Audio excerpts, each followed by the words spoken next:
하나님의 말씀, 본문의 말씀을 가지고 간략하게 말씀을 나누고 또 매일 성경을 어떻게 활용할지 다시 한번 지난번에 우리 귀한 강사님 모시고 말씀을 들었습니다만 오늘 말씀을 통해서 또 분명히 할 수 있기를 바라겠습니다.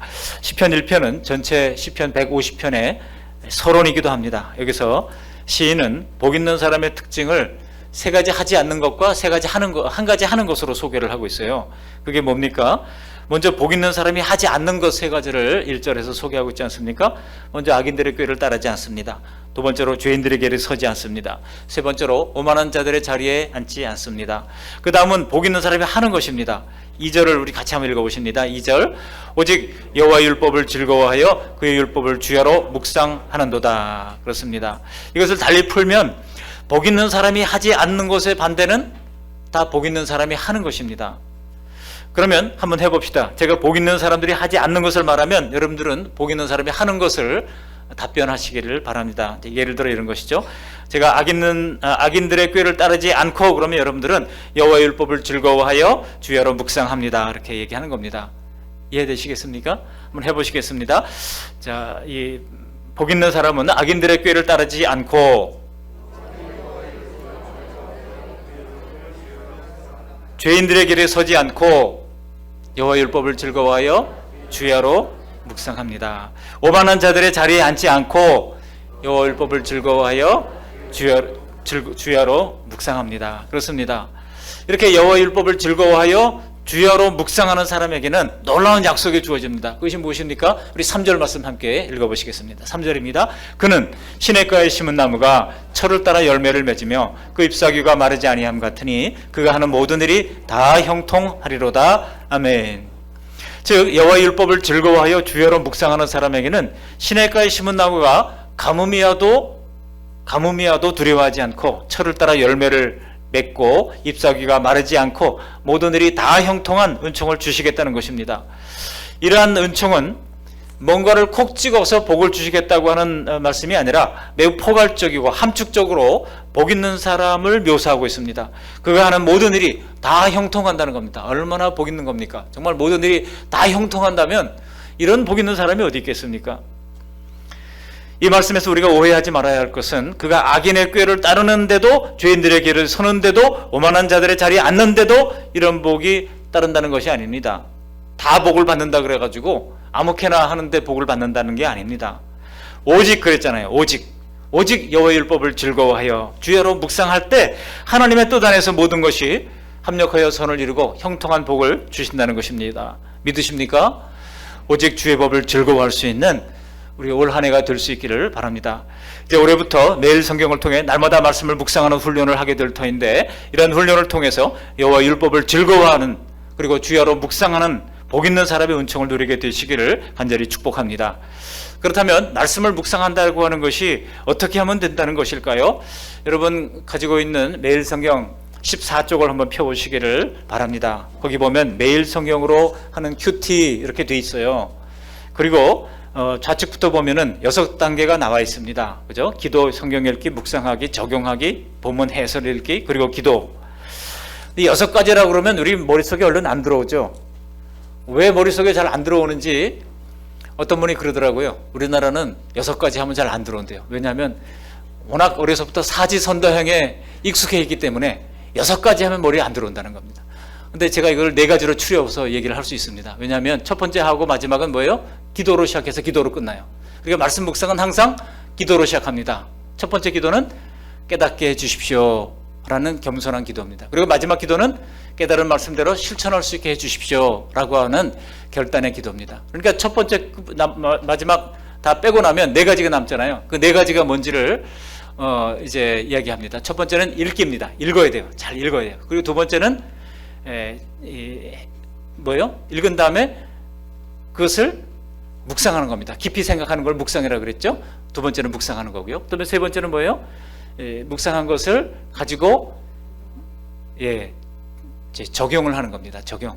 그리고 적용한 다음에 마지막으로 해설을 보는 거예요. 해설을 마지막에 봐야 돼요. 왜 해설을 마지막에 봐야 되냐면요, 처음부터 해설을 보면은요 자기 생각이 굳어져요. 그래가지고 말씀을 묵상하는 데 방해를 받습니다. 그래서 내가 묵상하고 생각했던 것을 나중에 해설을 보면서 틀린 것을 교정을 하면 돼요. 자, 그러면 앞에 뒤에 기도 빼고 네 가지 다시 한번 말씀드립니다. 첫 번째 뭐라고요? 읽기. 근데 여러분, 읽기를 여기 매일 성경 책자에 보면 서너 번 읽으라고 그랬는데, 서너 번 읽을 시간이 여기 1절로 54절까지, 예를 들어 민수기 1장이 오늘 본문이잖아요. 다 읽기 어려워요. 그런데 이 본문이 보면 여기 이 책자가 이렇게 딱 제한되어 있잖아요. 제한되어 있는 거기 때문에 이걸 다시 성경을 씻지를 못해요. 그러니까 여러분, 오늘 1장에도 보면은 중간에 중략 같은 부분이 있어요. 감사하게도 숫자 막 나오는 거 이렇게 중략했잖아요. 그러면 우리가 대략 같은 본문을 읽을 수가 있고요. 또 미리 우리가 일을 하면서 어디 길을 가면서 들을 수 있어요. 여러분, 그 포털 사이트에 보시면 여기에 우리 성서 유니온 선교회라고, 성서 유니온 이렇게 치면요, 여기 성서 유니온 선교회 홈페이지가 나옵니다. 그러면 그 홈페이지 이렇게 돼 있는데요, 여기 이렇게 올라다 보면 오디오 해설 이렇게 나와요. 그럼 오디오 해설을 누르면요, 이게 뜹니다. 예, 뜹니다. 그러면 여기 좀 빨리 이렇게, 저 같은 경우는 예를 들어 1.25배 하면 이 정도 소리가 나와요. 예. 그럼 이제 그냥 일을 하면서 듣는 거예요. 주방 설거지 하면서 듣는 거예요. 1절에서 54절입니다. 예. 그러면 이렇게 듣고, 한번 듣고, 그 다음에는 이제 실제로 우리가 읽을 때는 들으면서, 이렇게 보면서 적기도 하고, 궁금한 것은 퀘스천 마크를 해놨다가 나중에 그냥 이거 뭐 산책하면서 계속 듣는 거죠. 듣고 있다가 마지막으로 읽을 때는 표시를 해가면서 궁금한 것은 퀘스천 마크를 해놨다가 물어보거나 자료를 찾아보고, 그리고 또 이제 표시를 해놨다가 뭐 목사님한테 물어보기도 하고, 이렇게 이제 할 수가 있는 것이죠. 이렇게 읽기만 잘해도 연세가 높으신 어르신들은 적어도 읽기만 잘 하라고 잘 말씀드리시면 됩니다. 이제 읽기가 굉장히 중요한 겁니다. 그리고 2단계가 뭐예요? 성경 읽기를 했다면 이제 묵상하기잖아요. 그죠? 기도 빼고 나면 그렇다는 얘기예요. 그다음에 이제 묵상하기인데, 묵상은 깊이 생각하는 것이 묵상인데요, 곱씹어 생각하는 것입니다. 그래서 여기 하나님은 어떤 분이신가, 그리고 내게 주시는 교훈 무엇인가, 두 가지 질문이 있는데, 그 하나님은 어떤 분이신가가 구약에는 아까 말씀했던 것처럼, 우리 일부 예배 때 오전에서 말씀드렸던 것처럼 성부 하나님을 찾는 것이고, 신약에서는 또 대부분 예수님에 관한 기록이 많으니까 성자 하나님을 찾으면 되고요. 또 어떤 부분은 로마서 8장 같은 경우는 성령 하나님에 대해서 말씀하시잖아요. 그러면 성령 하나님을 찾으면 되는 거예요. 다 같은 하나님이에요. 성삼의 하나님은 본질은 하나이지만 형태는 세 분으로 계시는 거기 때문에 삼위일체라고 얘기하지 않습니까? 그래서 하나님은 어떤 분이신가 해서 굳이 꼭 성부 하나님만 찾으려고 고민할 필요가 없어요. 오늘 나타난 예수님은 어떤 분이신지, 성령님은 어떤 분이신지, 하나님은 어떤 분이신지, 그 하나님은 어떤 분이신지를 찾으면 되는 겁니다. 그 다음에 이제 두 번째로는 내게 주시는 교훈이 무엇인가를 찾는 것인데, 예를 들어 놨어요. 거기에 먼저 하나님은 어떤 분이신가, 하나님의 일이라든지 성품이라든지 또 하나님의 뜻이 무엇인지를 찾는 것인데요, 예를 들어 제가 오늘 한 부분입니다. 하나님은 출애굽한 오합지졸들을, 그 출애굽한 이스라엘 백성들이 그야말로 오합지졸들이었어요. 무슨 제대로 된 무기가 있었겠습니까? 그렇지 못했잖아요. 40년을 그들이 광야에서 방황하느라고 전부 다 정말 뭐 꼴이 말이 아니었겠죠. 이런 오합지졸들을 우리 하나님은 군대로 부르십니다. 20세 이상 전쟁에 나갈 만한 사람들을 불렀더니 몇 명이라고 말하고 있습니까? 뭐 60만 명이 넘었습니다.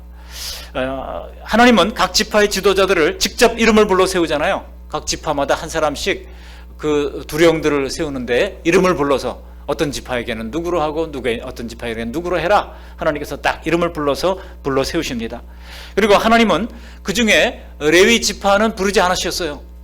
전쟁에 나갈 군인들을 뽑는데 레위 지파는 너희들은 할 일이 있다 하고 내버려 두셨다는 겁니다. 왜 그랬을까요?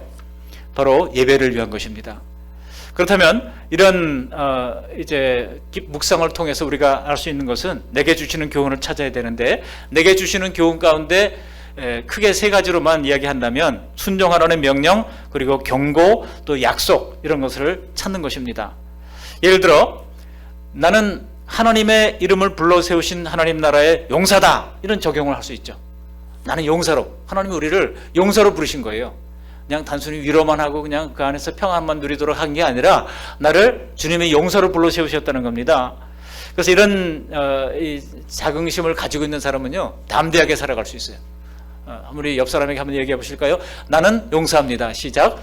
나는 용서합니다. 그렇습니다.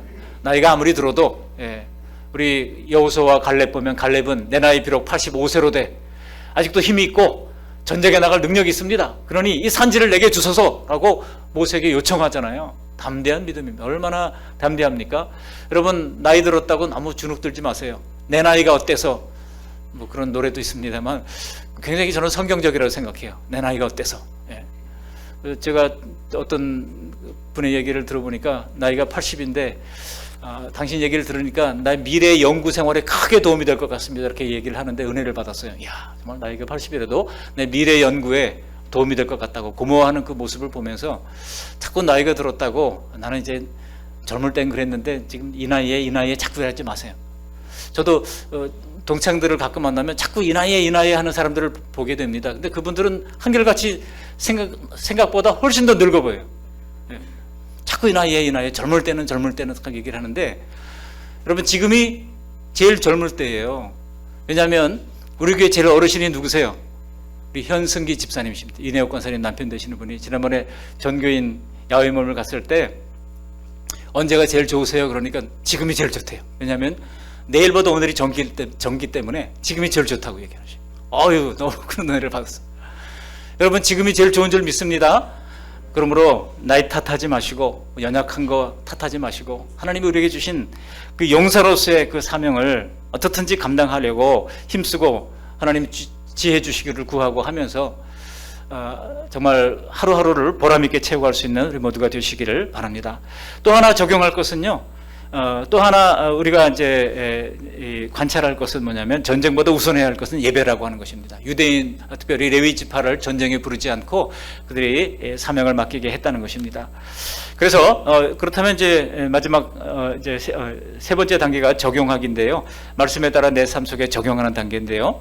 묵상을 통해 발견한 하나님의 모습을 내가 개인적으로 결단하고 찬양하고 고백하는 단계입니다. 그래서 예를 들어 부정한 나를 용서로 세우시는 하나님을 찬양합니다. 하나님을 높여드리고 찬양하십시오. 그리고 하나님이 불러 세우셨으니 용기를 가지고 순종하겠습니다. 하나님이 나 같은 사람을 목사로 세우셨으니 감사하며 순종하겠습니다. 감당하는 겁니다. 나 같은 사람을 구역장으로 세우셨으니 나 같은 사람을 찬양대로 세우셨으니 감사합니다. 순종하겠습니다. 기쁨으로 감당하면 되는 것입니다. 그리고 내게 주신 교훈은요, 이 말씀 누가 들었으면 좋겠다 이렇게 하지 마시고 자기로부터 적용해야 돼요. 우리나라 사람들은 자꾸 다른 사람이 봤으면 좋겠다고 생각하는 경우들이 많거든요. 내 부모에게 효도해라. 그거 자녀들에게 주신 말씀인데 부모는 그 말을 볼 때마다 우리 자녀들이 요걸 좀 꼭 읽어봤으면 좋겠다 이런 생각을 하거든요. 근데 자녀들은 또 에베소서 6장 4절에 내 자녀들을 노엽게 하지 말라고 하는 말을 들으면서 우리 부모님이 꼭 이 말을 좀 봐야 되는데 이런 생각을 한단 말이죠.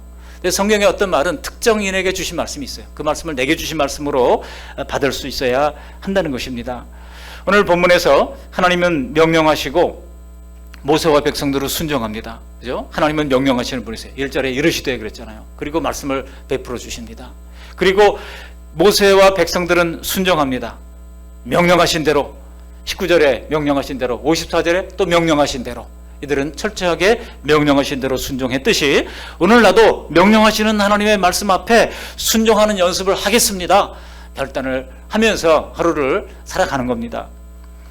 그리고 마지막으로 본문을 해설을 읽으면서 다시 혹시 내가 잘못 적용한 거나 잘못 이제 묵상한 것은 없는지 점검을 하면 됩니다. 잘못 묵상한 것이 있다면 그때 수정을 하시면 돼요. 그때 수정을 하셔야지 처음부터 이 해설을 보고 내가 틀릴 거가 두려워가지고 처음부터 해설을 보면은요 내 생각을 막는 거예요. 이거는 굉장히 좋은 일이 아닙니다. 우리가 생각하는 것들을 잘 세워놓고 그 다음에 나중에 해설을 보면서 그러니까 도움이 더 되는구나 혹은 이거는 또 잘못했구나 이렇게 수정을 하시면 되는 겁니다. 그리고 마지막으로 깨달은 것을 이제 기도하는 것이죠. 그래서 첫 번째와 마지막이 뭐라고요? 기도로 시작해서 기도로 끝난다. 기도다. 그렇죠? 처음에는 깨닫기 위하여 기도하고 마지막은 말씀을 실천하도록 기도하고 그 중에 네 가지가 뭐라고요? 사지선다형. 처음에 읽기, 두 번째 묵상하기, 세 번째 적용하기, 마지막으로 해설 읽기. 이 네 가지 꼭 기억하셔서 우리 구역장님들은 우리 구역원들을 다 카톡방으로 다 초대를 하시고요. 또 변동이 없는 구역도 있습니다만 변동이 있는 구역은 다 초대를 하시고, 또 그분들이 매일매일 오늘 읽은 성경 말씀은 이거였는데 어떠셨어요? 하고 질문도 해보시고 같이 서로 나누는 그런 귀한 시간 될 수 있기를 바랍니다. 말씀을 마치면서 묵상이나 적용은 각 개인마다 다를 수 있습니다. 그러나 그럴 때 너무 염려하지 마시기를 바랍니다. 하나님은 한 본문을 통해서도 각 사람에게 얼마든지 다른 적용의 말씀을 주실 수 있습니다. 다만 묵상한 후에 해설을 보면서 성경적 틀에서 벗어나는 적용은 수정을 하면 되는 것입니다. 오늘 말씀이 바로 민수기 1장인데요. 오늘 아직 아침 이 본문으로 묵상을 해보셨습니까? 처음에는 잘 안 될 수도 있습니다. 그러나 계속하다 보면 점점 더 말씀을 보는 근육이 붙을 것입니다. 혹시 이 말씀을 오늘 민수기 말씀을 읽으셨는데 보시면서 혹은 또 매일 성경을 어떻게 다룰지 질문이 있으시면 한두 분만 좀 받도록 하겠습니다. 질문이 있으신가요? 아무런 질문이 없습니까? 네. 원래 이제 매일 성경을 가지고 큐티를 할 때 지금 여기 간단하게 소개를 했습니다만, 이제 묵상하는 방법, 또 이제 제가 처음에 선교단체 들어갔던 곳이 IBF가 아니었어요. 대학 1학년 때 저는 예수전도단이라는 단체에 가입해서 1년 동안 활동했던 적이 있습니다. 너무 말씀이 좋아서. 근데 그 예수전도단 교재에 보면은요, 성경을 볼 때 관해상적을 하라고 그랬어요. 관찰, 해석, 그다음에 상관관계를 따져보고 그리고 적용을 하라. 이 관해상정법. 그런데 나중에 이제 IBF에 들어서 PBS를 하다 보니까 또 거기서는 또 뭐라고 그러는가 하니까 OIA를 하라고 그래요. 이 observation, interpretation, 그리고 application이에요. observation은 관찰이에요. 그다음에 interpretation은 해석이에요. 해석을 하고 마지막으로 application, 적용을 하는 겁니다. 근데 뭐 관해상적이랑 같은 거죠. 관찰, 해석 가운데 이 상관관계도 같이 포함해서 해석이라고 얘기할 수 있으니까 다 관찰, 해석, 적용, 이 세 가지 틀입니다. 근데 각 단계마다 그 내용이 깊이가 어마어마해요. 근데 그거를 여기서 다 설명할 수는 없어요. 그러나 오늘 주시는 말씀을 크게 이 기본적인 14페이지의 틀을 가지고 연습을 하시기 바랍니다. 그리고 우리 매일 성경 성서 유니온 선교회에서는 지역별로 이제 예를 들어 적용 세미나 혹은 성경 해석 세미나 또 묵상 세미나 이런 것들을 계속해서 열어요. 그럴 때 회비가 뭐 10,000원 혹은 20,000원 이래요. 그래서 참여하시면 함께 은혜를 나눌 수 있을 거라고 봅니다. 3월 달에 아마 3월 달에 예수 품안 교회에서 전에 그 말씀 교회가 있었던 자리예요. 그 예수 품안 교회에서 또 3월 달에 그런 프로그램들을 가진다고 하니까 그때 때가 되면 안내를 해드릴 겁니다. 그러면 같이 가실 분들은 가셔서 함께 더 말씀의 깊이를 나눌 수 있게 되기를 바라겠습니다.